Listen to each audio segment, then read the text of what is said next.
Pre-vibrato exercises. This is a set of exercises, pre-vibrato A warm-ups, I'm calling them, that prepare the larger motions and the finer motions of playing vibrato, and they can be done before a student is ever even close to learning how to vibrate, as well as with students who are playing and advanced players as a review of their basic motions. So you can do these in the very first year of study, in the first few months of study, and throughout your life playing the violin.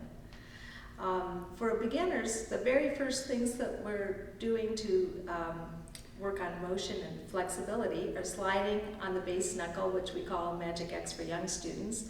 But basically we're putting a mark at the crease of the first finger, sliding along the neck with the thumb moving with the hand and a unified motion. This is preparing the arm vibrato. It's also preparing shifting and just general flexibility in the hand. In the first lessons, we're also tapping over our high dot, which we give to young students as a sticker over the octave harmonic, and it's around 5th position. And this is preparing other things such as articulation and hand frame and unification of the hand, but it's also a pre-vibrato exercise for a hand or wrist vibrato, where the hand is pulling behind the wrist and dropping in a unified fashion with the weight of the fingers from the knuckles.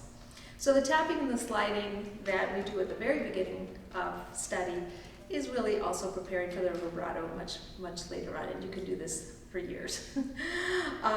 One of my other favorite exercises that we do in pre-vibrato A, and I'm going to just set my instrument down for this, is knuckle calisthenics.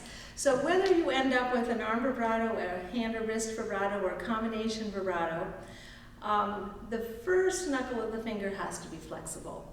So knuckle calisthenics, we're just asking the students to put their index finger across from their thumb and just gently collapse that first knuckle 5 times.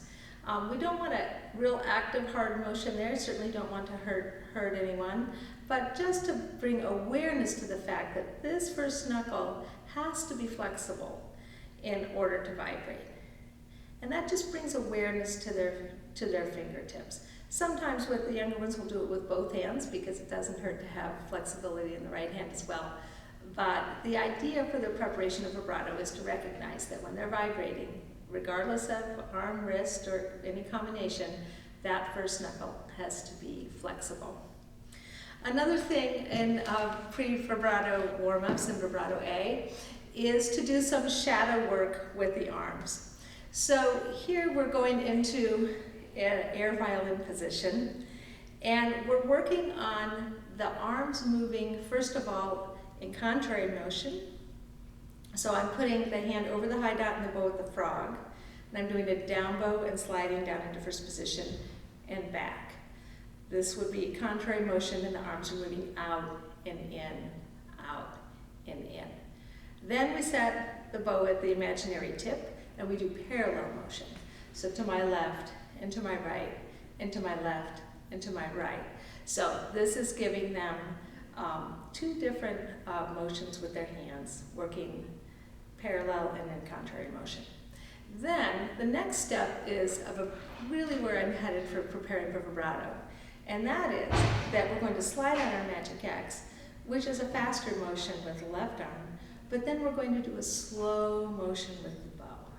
And that's a big challenge for a lot of students. A lot of times they just start going like this. So the separation in the body of being able to move one arm slowly while the other one is moving quickly is really important for the development of vibrato.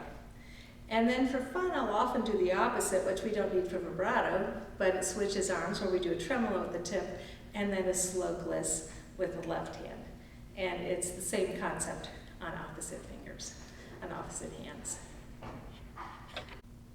And then for the last exercise, I like to do something called jelly fingers. And I don't know exactly why this works, but if you bring the base of your finger, pull it back a little bit, straighten out the first 2 segments of your finger, you can flop that knuckle up and down like this and it feels like jelly.